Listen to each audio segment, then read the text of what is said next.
If you make $3,000 a month, tell your parents it's $2,000, tell your wife it's $1,000, and tell your relatives you're unemployed. Want to know why? Let me tell you a story. There was a man named Pedro. One day, while his wife was in the shower, he checked her phone. He discovered two things at once: a medical report showing she was terminally ill, and a string of spicy texts with her secret lover. Pedro didn't scream, he didn't fight, he stayed cold. He photoshopped the report to make it look like he was the one dying. When his wife came out, he asked, "Honey, if I had a terminal illness, what would you do?" Without missing a beat, she said, "I'd sell everything to save you." Pedro didn't say a word. He just handed her the report. Her face went pale instantly. "What? You're actually sick? Look, maybe we should just get a divorce. There's no point in burning through all our money just for you to die anyway. I have to look out for myself." Pedro stayed firm. "Fine, but you walk away with nothing. I'm keeping the money for my treatment." She agreed immediately, with one condition: "Promise you'll never bother me again." The next day, they signed the papers. Shortly after, she got engaged to her lover. On the day of her engagement party, Pedro sent her the real medical report. In that second, the floor fell out from under her. The person dying was her. She spiraled into a panic, begging her lover for help, only to be ruthlessly dumped. She crawled back to Pedro, but he simply told her, "If I were the one sick, you wouldn't have given me a single dollar. We're done. I'm doing just fine." She ended up penniless and homeless.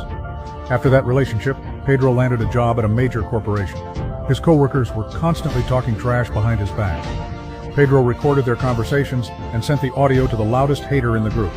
"You can have your opinions," he told them, "just don't let anyone record you." From then on, the team was paralyzed by paranoia. Nobody dared target him again.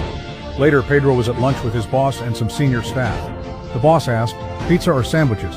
The most senior employee piped up, "Let's do sandwiches. It's cheaper and faster." The boss didn't react. He kept asking around. When it got to Pedro, he smiled and said, "Pizza has a better team vibe. It's made for sharing. Besides, I'm the new guy. Shouldn't the team look after me a bit?" The boss laughed. "Good point. Pizza it is." Later, someone whispered to Pedro, "What if the boss actually wanted sandwiches?" Pedro replied, "If he really wanted sandwiches, he wouldn't have asked everyone. He was asking because he was waiting for the answer he actually wanted to hear." In less than 6 months, Pedro became the youngest executive in the company with a 7-figure salary. When people ask him, "How is your mindset so far ahead of the game?" he just smiles and says, "The most powerful thing in this world isn't money or power, it's your mindset." Remember, wealth comes from strategy, not just hard work. Making money is about timing and the big picture, not just grinding until you drop. A strong mind creates a strong person. Successful parents don't just raise kids, they raise strategists. They teach them human nature and social intelligence early on because they know the world is just a high-stakes jungle full of predators.